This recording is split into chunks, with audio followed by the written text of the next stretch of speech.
by J.R.R. Tolkien. Originally published in 1973. Read by Rachel Hazer. Chapter 1. The Unexpected Party. In a hole in the ground there lived a hobbit. Not a nasty, dirty, wet hole, filled with the ends of worms and an oozy smell, nor yet a dry, bare, sandy hole with nothing in it to sit down or to eat. It was a hobbit hole, and that means comfort. It had a perfectly round door, like a porthole, painted green, with a shiny yellow brass knob in the exact middle. The door opened into a tube-shaped hall like a tunnel, a very comfortable tunnel, without smoke, with paneled walls and floors tiled and carpeted, provided with polished chairs and lots of pegs for hats and coats. The hobbit was fond of visitors. The tunnel wound on, going fairly but not quite straight into the side of the hill.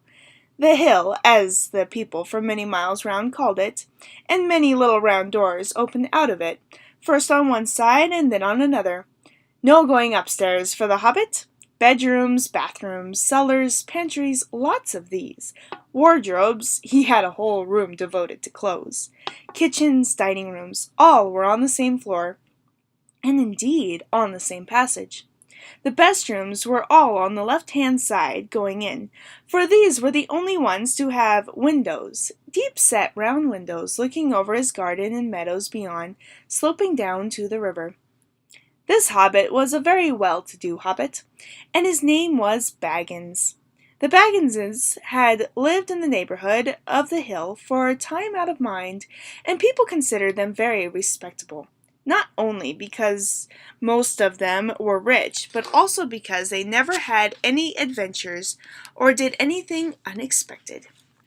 You could tell what a Baggins would say on any question without the bother of asking him. This is a story of how a Baggins had an adventure, and found himself doing and saying things altogether unexpected. He may have lost the neighbors' respect, but he gained, well, you will see whether he gained anything in the end. The mother of our particular hobbit. What is a hobbit? I suppose hobbits need some description nowadays, since they have become rare and shy of the big people, as they call us. They are, or were, a little people, about half our height and smaller than the bearded dwarves. Hobbits have no beards. There is little or no magic about them, except the ordinary everyday sort which helps them to disappear quietly and quickly when a large stupid folk like you and me come blundering along making a noise like elephants which they can hear a mile off. They are inclined to be fat in the stomach. They dress in bright colors, chiefly green and yellow. They wear no shoes because their feet grow natural leather soles and thick warm brown hair like the stuff on their heads, which is curly. They have long, clever brown fingers, good-natured faces, and laugh deep, fruity laughs, especially after dinner, which they have twice a day when they can get it. Now you know enough to go on with. As I was saying, the mother of this hobbit, of Bilbo Baggins, that is, was the fabulous Belladonna Took, one of the three remarkable daughters of the old Took, head of the hobbits who lived across the water, the small river that ran at the foot of the hill. It was often said in other families that long ago one of the Took ancestors must have taken a fairy wife. That was, of course, absurd, but certainly there was still something not entirely hobbit-like about them, and once in a while members of the Took clan would go and have adventures. They discreetly disappeared, and the family hushed it up. But the fact remained that the Tooks were not as respectful as the Bagginses, although they were undoubtedly richer. Not that Belladonna Took ever had any adventures after she became Mrs. Bungo Baggins. Bungo, that was Bilbo's father, built the most luxurious hobbit hole for her, and partly with her money, that was to be found either under the hill or over the hill or across the water, and there they remained to the end of their days. Still, it is probably that Bilbo, her only son, although he looked and behaved exactly like a second edition of his solid and comfortable father, got something a bit queer in his makeup from the Took side, something that only waited for a chance to come out. the chance never arrived until Bilbo Baggins was grown up, being about 50 years old or so, and living in the beautiful hobbit hole built by his father, which I have just described for you, until he had in fact apparently settled down immovably. By some curious chance one morning long ago in the quiet of the world, when there was less noise and more green, and the hobbits were still numerous and prosperous, and Bilbo Baggins was standing at his door after breakfast, smoking an enormous long wooden pipe that reached nearly down to his woolly toes, neatly brushed. Gandalf came by. Gandalf! If you had only heard a quarter of what I've heard about him, and I have only heard very little of all there is to hear, and would be prepared for any sort of remarkable tale. Tales and adventures sprouted up all over the place wherever he went, in the most extraordinary fashion. He had not been down that way under the hill for ages and ages. Not since his friend the old Took died, in fact, and the hobbits had almost forgotten what he had looked like. He had been away over the hill and across the water on business of his own since they were all small hobbit boys and hobbit girls. All that the unsuspecting Bilbo saw that morning was an old man with a staff. He had a tall pointed blue hat, a long grey cloak, a silver scarf over which a white beard hung down below his waist, and immense black boots. "Good morning," said Bilbo, and he meant it. The sun was shining and the grass was very green. But Gandalf looked at him from under long bushy eyebrows that stuck out further than the brim of his shady hat.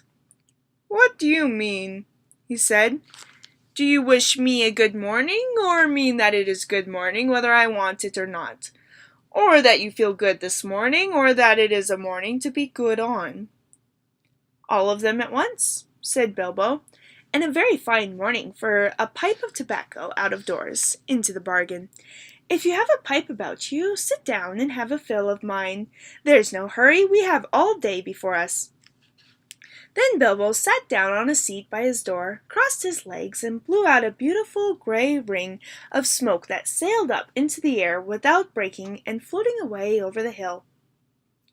"Very pretty," said Gandalf, "but I have no time to blow smoke rings this morning. I am looking for someone to share in an adventure that I am arranging, and it's very difficult to find anyone." "I should think so in these parts.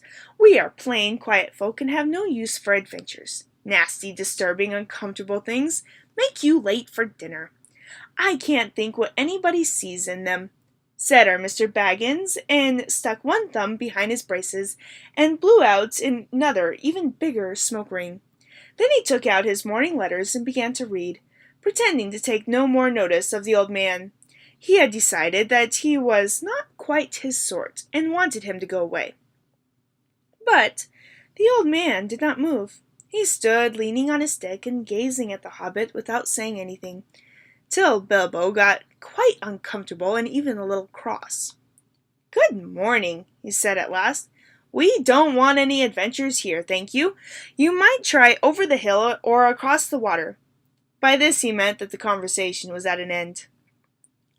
"What a lot of things you do use good morning for," said Gandalf. "Now you mean that you want to get rid of me, and that it won't be good till I move off." Not at all, my dear sir. Let me see, I don't think I know your name." Yes, my dear sir, and I do know your name, Mr. Bilbo Baggins, and you do know my name, though you don't remember that I belong to it. I am Gandalf, and Gandalf means me. To think that I should have lived to be good-morninged by Belladonna Took's son, as if I was selling buttons at the door. Gandalf! Good gracious me, not the wandering wizard that gave old Took a pair of magic diamond studs that fastened themselves and never came undone until ordered? Not the fellow who used to tell such wonderful tales at parties about dragons and goblins and giants, and the rescue of princesses, and the unexpected luck of widows' sons? Not the man that used to make such particularly excellent fireworks? I remember those. Old Took used to have them on Midsummer's Eve. Splendid! They used to go up like great lilies and snapdragons and laburnums of fire and hang in the twilight all evening. You will notice already that Mr. Baggins was not quite so prossy as he liked to believe, also that he was very fond of flowers. Dear me, he went on, not the Gandalf who was responsible for so many quiet lads and lasses going off into the blue for mad adventures. Anything from climbing trees to visiting elves or sailing in ships, sailing to other shores. Bless me!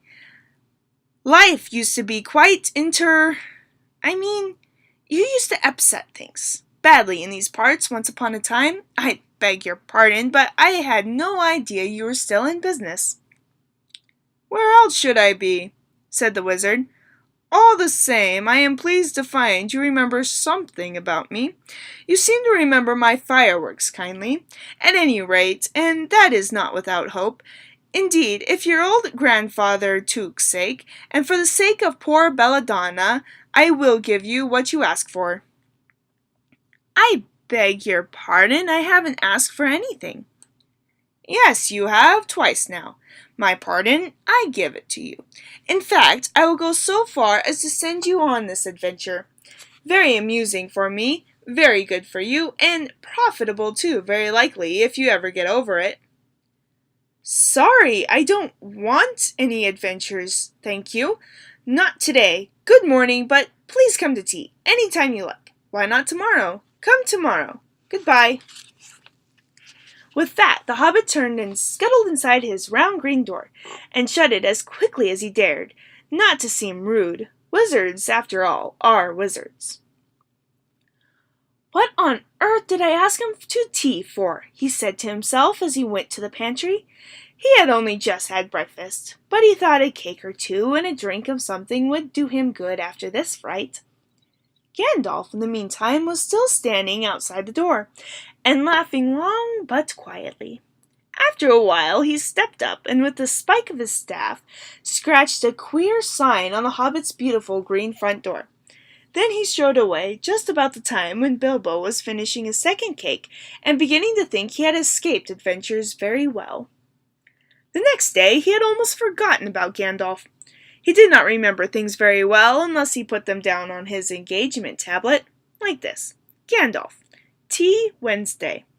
Yesterday he had been too flustered to do anything of the kind. Just before tea time there came a tremendous ring on the front door, and then he remembered. He rushed and put on the kettle and put out another cup and saucer and an extra cake or two and ran to the door. I am so sorry to keep you waiting, he was going to say when he saw that it was not Gandalf at all. It was a dwarf, with a blue beard tucked into a golden belt, and very bright eyes under his dark green hood. As soon as the door was opened, he pushed inside just as if he had been expected. He hung his hooded cloak on the nearest peg, and "Dwalin at your service," he said with a low bow. "Bilbo Baggins at yours," said the hobbit, too surprised to ask any questions for the moment. When the silence that followed had become uncomfortable, he added, "I am just about to make tea. Pray come and have some with me." A little stiff, perhaps, but he meant it kindly. And what would you do if an uninvited dwarf came and hung his things up in your hall without a word of explanation? They had not been at the table long. In fact, they had hardly reached the third cake when there came another, even louder ring at the bell. "Excuse me," said the hobbit, and off he went to the door. "So you have got here at last," was what he was going to say to Gandalf this time. But it was not Gandalf. Instead, there was a very old-looking dwarf on the step, with a white beard and a scarlet hood, and he too hopped inside as soon as the door was open, just as if he had been invited. "I see they have begun to arrive already," he said when he caught sight of Dwalin's green hood hanging up. He hung his red one next to it, and "Balin at your service," he said with his hand on his breast. Thank you," said Bilbo with a gasp. It was not the correct thing to say, but "they have begun to arrive" had flustered him badly. He liked visitors, but he liked to know them before they arrived, and he preferred to ask them himself. He had a horrible thought that the cakes might run short, and then he, as the host, he knew his duty and stuck to it, however painful he might have to go without. "Come along in and have some tea," he managed to say after taking a deep breath. "A little beer would suit me better, if it is all the same to you, my good sir," said Balin with the white beard. "But I don't mind some cake, seed cake, if you have any." "Lots?" Bilbo found himself answering, to his own surprise, and he found himself scuttling off to the cellar to fill a pint beer mug and to the pantry to fetch 2 beautiful round seed cakes, which he had baked that afternoon for his after-supper morsel. When he got back to Balin and Dwalin were talking at the table like old friends. As a matter of fact, they were brothers. Bilbo plumped down the beer and the cake in front of them, when a loud ring came at the bell again, and then another ring. Gandalf for certain this time, he thought as he puffed along the passage, but it was not. It was 2 more dwarves, both with blue hoods, silver belts, and yellow beards, and each of them carried a bag of tools and a spade. In they hopped as soon as the door began to open. Bilbo was hardly surprised at all. "What can I do for you, my dwarves?" he asked. "Killy at your service," said one, "and Filly," added the other, and they both swept off their blue hoods and bowed. "At your service and families," replied Bilbo, remembering his manners this time. "Dwalin and Balin are here already, I see," said Killy. "Let us join the throng." "Throng," thought Mr. Baggins. "I don't like the sound of that. I really must sit down for a moment and collect my wits and have a drink." He had only just had a sip in the corner, while the 4 dwarves sat around the table and talked about mines and gold and troubles with the goblins and the depredations of dragons and lots of other things which he did not understand and did not want to, for they sounded much too adventurous.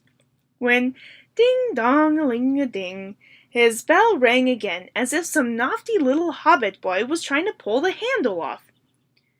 "Someone at the door," he said, blinking. "Some 4, I should say, by the sound," said Filly. "Besides, we saw them coming along behind us in the distance."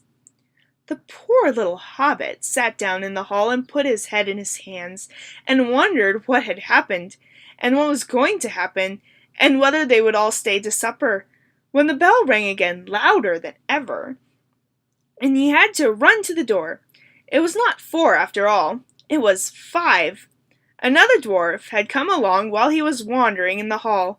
He had hardly turned the knob before they were all inside, bowing and saying, "At your service," one after another. Dori, Nori, Ori, Oin, and Gloin were their names, and very soon 2 purple hoods, a grey hood, a brown hood, and a white hood were hanging on the pegs, and off they marched with their broad hands stuck in their gold and silver belts to join the others. Already it had almost become a throng. Some called for ale, and some for porter, and one for coffee, and all of them for cakes.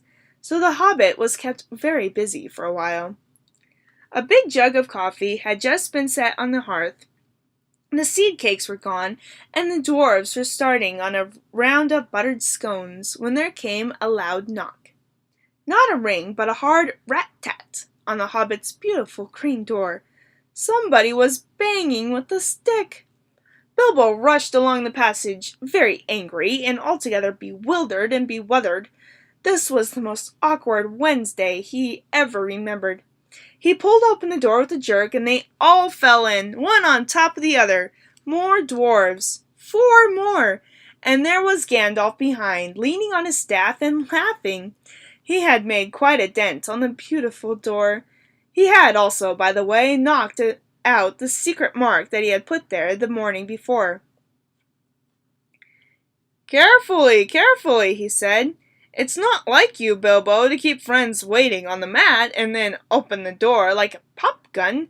Let me introduce Bifur, Boffer, Bomber, and especially Thorin." "At your service," said Bifur, Boffer, and Bomber, standing in a row. Then they hung up 2 yellow hoods and a pale green one, and also a sky blue one with a long silver tassel. This last belonged to Thorin, an enormously important dwarf. In fact, no other than the great Thorin Oakenshield himself, who was not at all pleased at falling flat on Bilbo's mat with Bifur, Boffer, and Bombur on top of him. For one thing, Bombur was immensely fat and heavy. Thorin, indeed, was very haughty and said nothing about service. But poor Mr. Baggins said he was sorry so many times that at last he grunted, "Pray, don't mention it," and stopped frowning. "Now we are all here," said Gandalf, looking at the row of 13 hoods, the best detachable party hoods and his own hat hanging on the pegs. "Quite a merry gathering. I hope there's something left for the latecomers to eat and drink. What's that? Tea? No, thank you. A little red wine, I think, for me." "And for me," said Thorin. "And raspberry jam and apple tart," said Bifur. "And mince pies and cheese," said Boffer. "And pork pie and salad," said Bombur. "And more cakes and ale and coffee, if you don't mind," called the other dwarves through the door. "Put on a few eggs, there's a good fellow," Gandalf called after him as the hobbits stumped off to the pantries. "And just bring out the cold chicken and pickles." "Seems to know as much about the inside of my larders as I do myself," thought Mr. Baggins, who was feeling positively flummoxed, and was beginning to wonder whether a most wretched adventure had not come right into his house. By the time he had got all the bottles and the dishes and knives and forks and glasses and plates and spoons and things piled up in big trays, he was getting very hot and red in the face and annoyed. "Confiscate and bother these dwarves," he said aloud. "Why don't they come and lend a hand?" Lo and behold, there stood Balin and Dwalin at the door of the kitchen, and Fili and Kili behind them, and before he could say knife, they had whisked the trays and a couple of small tables into the parlor and set out everything afresh. Gandalf sat at the head of the party with the 13 dwarves all around, and Bilbo sat on a stool at the fireside, nibbling at a biscuit.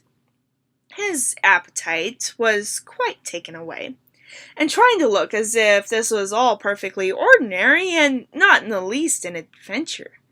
The dwarves ate and talked, and time got on. At last they pushed their chairs back, and Bilbo made a move to collect the plates and glasses. "I suppose you will all stay to supper?" he said in his politest, unpressing tones. "Of course," said Thorin. "And after, we shan't get through the business till late, and we must have some music first. Now to clear up." Thereupon the 12 dwarves, not Thorin, he was too important, and staying talking to Gandalf, jumped to their feet, and made tall piles of all the things. Off they went, not waiting for trays, balancing columns of plates, each with a bottle on the top, with one hand, while the hobbit ran after them, almost squeaking with fright. "Please be careful, and please don't trouble. I can manage." But the dwarves only started to sing. "Chip the glasses and crack the plates, blunt the knives and bend the forks. That's what Bilbo Baggin hates. Smash the bottles and burn the corks. Cut the cloth and tread on the fat. Pour the milk on the pantry floor. Leave the bones on the bedroom mat. Splash the wine on every door. Dump the crocks in a boiling bowl. Pump them up with thumping pole. And when you finish, if any are whole, send them down the hall to roll. That's what Bilbo Baggins hates. So carefully with the plates." And of course they did none of these dreadful things, and everything was cleaned and put away safe as quick as lightning, while the hobbit was turning round and round in the middle of the kitchen trying to see what they were doing. Then they went back and found Thorin with his feet on the fender smoking a pipe. He was blowing the most enormous smoke rings, and wherever he told one to go, it went. Up the chimney, or behind the clock, on the mantelpiece, or under the table, or round and round the ceiling, but wherever it went, it was not quick enough to escape Gandalf. Pop! He sent a smaller smoke ring from his short clay pipe straight through each one of Thorin's. Then Gandalf's smoke ring would go green and come back to hover over the wizard's head. He had quite a cloud of them about him already, and in the dim light it made him look strange and sorcerous. Bilbo stood still and watched. He loved smoke rings, and then he blushed to think how proud he had been yesterday morning of the smoke rings he had sent up the wind over the hill. "Now for some music," said Thorin. "Bring out the instruments." Gilly and Philly rushed for their bags and brought back little fiddles. Dory, Nori, and Ori brought out flutes from somewhere inside their coats. Bomber produced a drum from the hall. Biffer and Boffer went out too and came back with clarinets that they had left among the walking sticks. Dwalin and Balin said, "Excuse me, I left mine on the porch." "Just bring mine in with you," said Thorin.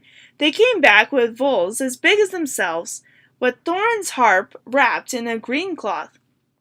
It was a beautiful golden harp, and when Thorin struck it, the music began all at once, so sudden and sweet that Bilbo forgot everything else and was swept away into dark lands under strange moons, far over the water and very far from his hobbit hole under the hill.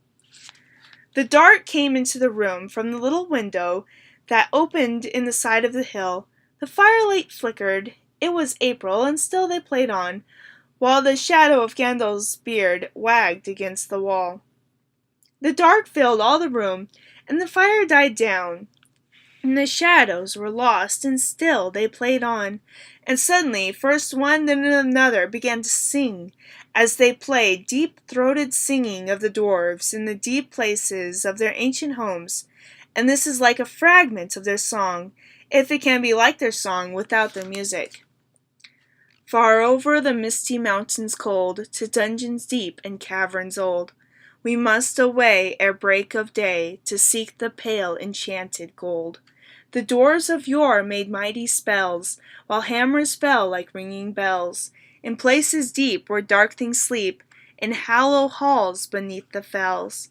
For ancient kings and elvish lord, there many a gleaming golden hoard, they shaped and wrought, and light they caught, to hide in gems on hilt of sword. On silver necklaces they strung, the flowering stars on crowns they hung, the dragon fire and twisted wire, they meshed the light of moon and sun. Far over the misty mountains cold, the dungeons deep and caverns old, we must away ere break of day, to claim our long forgotten gold. Goblins they carved there for themselves, and harps of gold where no man dwells. There lay they long, and many a song was sung on earth by men or elves. The pines were roaring on the height, the winds were mourning in the night. The fire was red, its flaming spread, the trees like torches blazed with light. The bells were ringing in the dale, and men looked up, their faces pale. The dragon's ear was more fierce than fire, laid low their towers and houses frail. The mountains smoked beneath the moon, the dwarves they heard the tramp of doom. They fled their hall to dying fall, beneath the feet, beneath the moon. Far over the misty mountains grim, to dungeons deep and caverns dim, we must away ere break of day, to win our harps and gold from him. As they sang, the hobbits felt the love of beautiful things made by hands, and by cunning and by magic moving through him, a fierce and jealous love, the desire of the hearts of dwarves. Then something tookish woke up inside him, and he wished to go and see the great mountains, and hear the pine trees and the waterfalls, and explore the caves, and wear a sword instead of a walking stick. He looked out of the window. The stars were out in a dark sky above the trees. He thought of the jewels of the dwarves shining in dark caverns.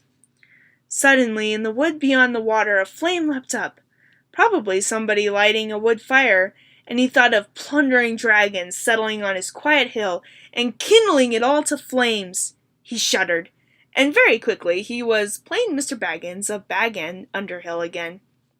He got up, trembling.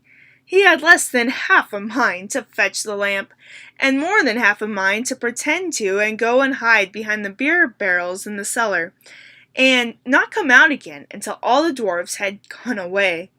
Suddenly he found that the music and the singing had stopped, and they were all looking at him with eyes shining in the dark. "Where are you going?"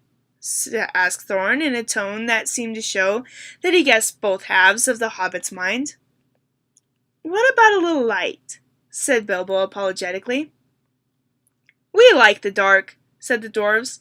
"Dark for dark business. There are many hours before dawn." "Of course," said Bilbo, and sat down in a hurry. He missed the stool and sat on the fender, knocking over the poker and shovel with a crash. "Hush," said Gandalf. "Let Thorin speak." And this is how Thorin began. This is the end of Chapter 1, The Unexpected Party of the Hobbit, Part 1. I hope you enjoyed it, and tune in to the next video for Part 2 of Chapter 1 of The Hobbit. Thank you.